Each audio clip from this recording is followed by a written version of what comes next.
Tengan mucha paz, soy el Padre Julio desde el Eremitorio Emaús de la Iglesia Antigua Diversidad Cristiana. Continuamos con la respuesta a aquella pregunta: ¿cuándo uno comienza a ser eremita? ¿Cuándo se puede llamar a una persona eremita? ¿Cuándo termina ese proceso de preparación, de búsqueda, de discernimiento?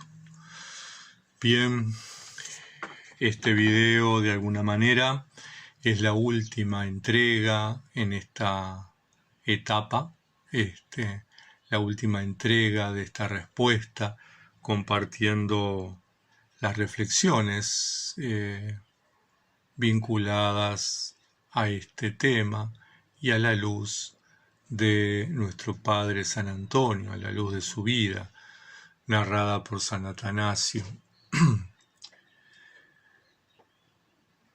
Hablábamos que debíamos adentrarnos en el cambio de costumbres, en el voto monástico del cambio de costumbres. Es evidente que quienes nos iniciamos en la vida eremítica nos situamos en una concepción del ser humano que no es nada materialista. Podríamos definirla como una antropología mística, es decir, carne y espíritu, materia y espíritu.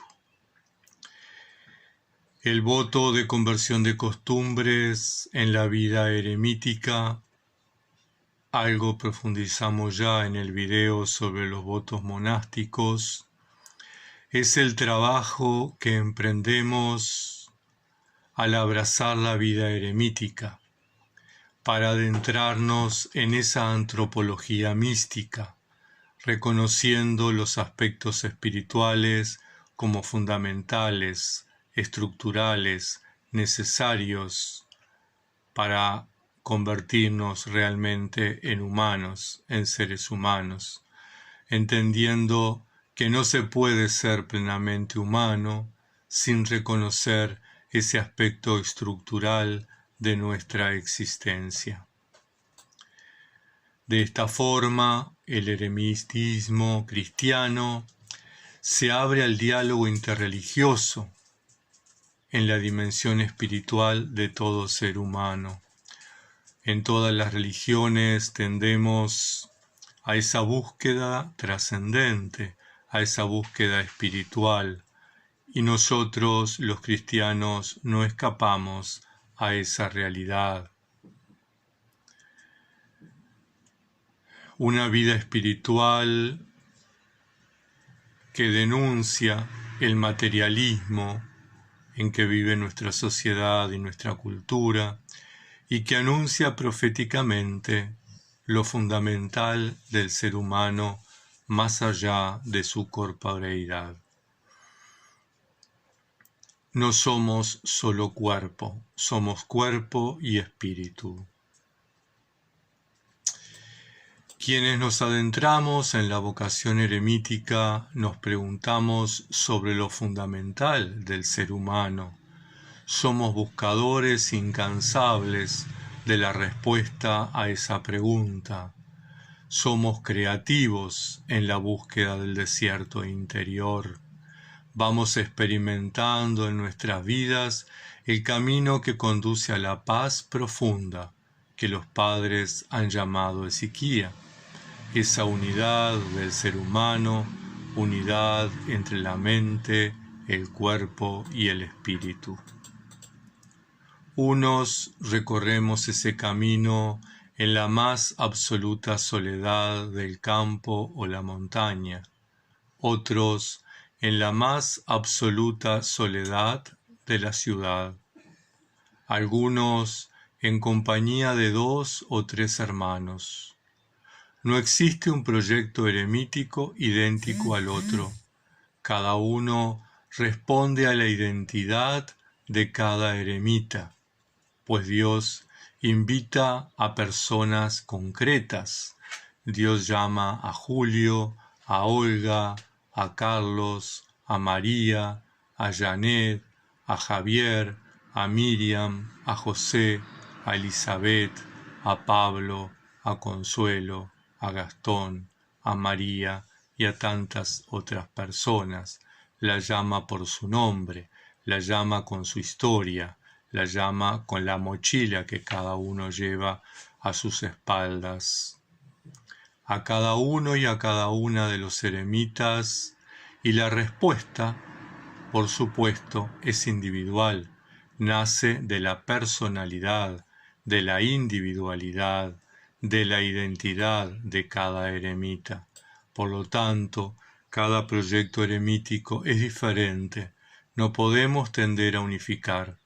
Habrá eremitas en el desierto, habrá eremitas al borde de un río, habrá eremitas a la salida de la ciudad, habrá eremitas en el centro de la ciudad, habrá eremitas que usan hábito, habrá quienes no lo usan, habrá eremitas que practican más días de ayuno y otros menos días de ayuno. Habrá quienes trabajan como empleados y quienes trabajan por su cuenta. Habrá quienes celebran las 7 horas del oficio divino y habrá quienes celebran 2. Cada respuesta es totalmente diferente porque diferentes somos las personas. En esta búsqueda, las y los eremitas dejan todo, como en el relato evangélico del tesoro escondido, todo lo arriesgan, todo lo apuestan. No hay lugar a la mediocridad. No se puede servir a 2 señores, no se puede poner la mano en el arado y mirar para atrás.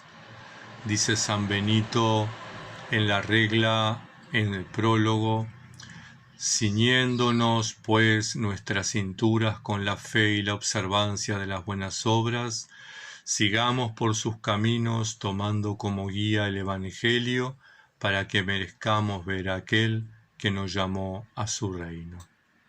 Esa es la regla máxima del eremita, tomar como guía el Evangelio. Y como el Evangelio es diverso, diversas son las respuestas. Pero en este proceso de cambio de costumbres debemos combatir contra nuestros pensamientos, sentimientos e intenciones. Estos son los demonios con los que combatió San Antonio, las dinámicas intrapsíquicas que cada persona que abraza la vida eremítica debe enfrentar. Sobre este proceso del mundo psíquico encontramos bastante en los escritos de Carl Jung, médico psiquiatra, psicólogo y escritor, fundador de la psicología analítica que vivió y trabajó en el siglo pasado, siglo XX. Él ilustra ciertamente muchos de estos combates espirituales, muchos de estos combates contra los demonios interiores que cada uno lleva adentro. La lucha contra estos demonios es el proceso de purificación al que hacíamos referencia en el video pasado. Es parte del proceso de madurez humana y cristiana, donde vamos sanando y liberándonos de nuestros miedos, de nuestras inseguridades, de nuestras debilidades, de todo lo que nos ata, sea malo o sea bueno, pero que al fin de cuentas nos impide llegar a la meta, es decir, la presencia divina, a la contemplación de Dios, como llaman los místicos cristianos de Occidente, o a la deificación, como llaman los místicos cristianos de Oriente. En el relato de la vida de Antonio encontramos 3 elementos importantes en relación con este combate espiritual, sobre el que debemos detenernos y al que Grum nos aporta bastante con sus comentarios. De hecho, quienes estén interesados les puedo compartir el artículo. En primer lugar, la persona eremita es atacada en las distintas debilidades, induciéndolo al pecado y al mal. En segundo lugar, la persona eremita es tentada por experiencias que buscan infligir temor para quebrantar la confianza en Dios. Y en tercer lugar, la persona eremita es tentada ahora bajo especie de bien, incluso con experiencias espirituales gratificantes que siembran vanidad en el corazón humano. La vida eremítica conduce entonces a un proceso de madurez interior, al desarrollo humano y a la integración o unificación de la persona, y esto no se logra únicamente por la ascesis, sino fundamentalmente es un don de la gracia de Dios. Por eso es importante que en nuestra oración pidamos al Señor la fidelidad a este proyecto, pidamos al Señor que nos acompañe y nos fortalezca, y pidamos a nuestros hermanos que oren para que seamos fieles a este camino por el que hemos decidido transitar. El cambio de costumbres lleva a la persona que abraza la vida eremítica a una transformación interior y exterior. Pero lo exterior no es el hábito que lleva, ni la barba, ni el pelo largo, si es hombre, o andar con la cabeza cubierta, si es mujer. El cambio exterior se trasluce a través de esa actitud, esos frutos que son la paz, la serenidad, el equilibrio, la coherencia de vida, la identificación con el Señor Jesucristo, es decir, ser otro Cristo ahora y aquí en el siglo XXI.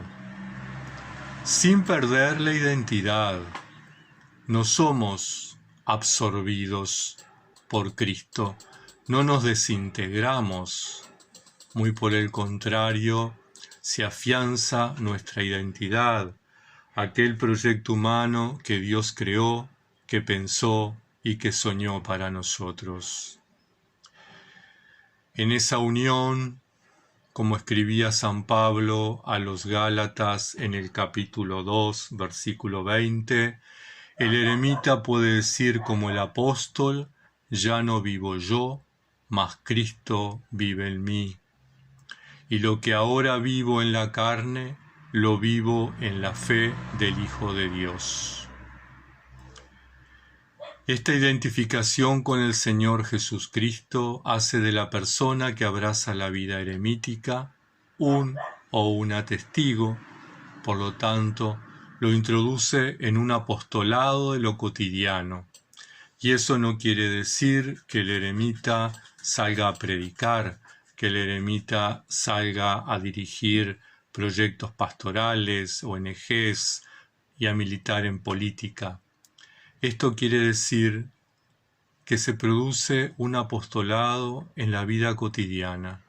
Para unas personas será recibir huéspedes en su eremitorio y compartir la vida eremítica, dar testimonio de lo que vive, compartir lo que tiene y lo que es. Lo que hemos dicho en otros videos, el ser, el hacer y el tener. Para otras, ayudar a personas de su comunidad en cuestiones puntuales. Conozco una eremita que colabora con unos ancianos en su pueblo en la huerta, les ayuda a cultivar y a cosechar. Conozco otra eremita que acompaña a personas ancianas y enfermas a cobrar sus pensiones, sus jubilaciones. Conozco a otro eremita que cuida, asiste a personas discapacitadas algunos días a la semana. Conozco, en fin, a otros que cuidan a sus padres y a sus madres ya ancianos. Conozco a otra que trabaja, enseña en llevar una vida sana y una alimentación saludable. En fin, les hay quienes comprometidos con sus comunidades desarrollan esas tareas de solidaridad. Para otras personas que abrazan la vida eremítica será colaborar en la comunidad eclesial, en las celebraciones litúrgicas. También conozco varios de esos hermanos y hermanas. Para mí, en concreto, el apostolado se traduce en difundir la vida eremítica a través de las redes sociales y en difundir la oración de Jesús y enseñar a practicarla. Ese es mi apostolado. Desde mi eremitorio, en algunas horas puntuales de la jornada, en algunos días de la semana. Siendo ermitaños o ermitañas, desarrollamos un apostolado al igual que lo hizo nuestro padre San Antonio cuando bajaba a la ciudad o a la aldea para enfrentar el arrianismo o para confirmar en la fe a los hermanos. Otra consecuencia que tiene este cambio de costumbres es que va transformando al eremita en padre o madre espiritual. Ya no solo vive su vida eremítica, sino que comunica su experiencia a quienes se inician en la vida eremítica y acompaña a los principiantes, pues es una persona experimentada en este estilo de vida, tal cual como sucedió con nuestro padre San Antonio, cuando comenzaron a reunirse discípulos en torno a él. Es decir, que el eremita tiene que ser capaz de engendrar vida espiritual en torno a sí. Tiene que poder generar discípulos de Cristo Jesús de las personas que recurren a él. Como afirma San Benito en la regla, capítulo 2, el abad, refiriéndose al padre espiritual, deberá enseñar a sus discípulos de dos maneras. Queremos decir que mostrará todo lo que es recto y santo, más a través de su manera personal de proceder que con sus palabras. Es decir, que el eremita exhortará con sus palabras y testificará con sus acciones. Paternidad, maternidad espiritual y apostolado van de la mano.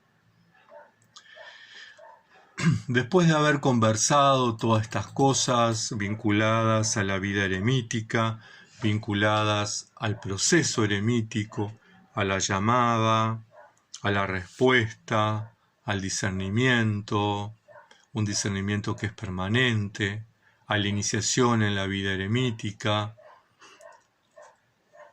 al desarrollo, al combate espiritual, a la paternidad espiritual, al apostolado del eremita. Entonces nos preguntamos, ¿cuándo se comienza a ser eremita? Ustedes esperarán una respuesta contundente, pero en realidad, así como diversas son las personalidades, diversas las respuestas, también diverso es el momento cuando uno u otro comienza realmente a ser eremita.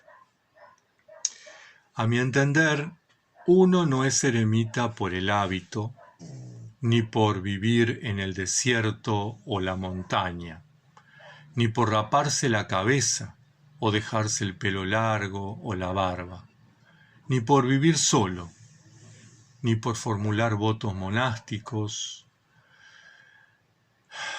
ni siquiera porque le practicaron la tonsura.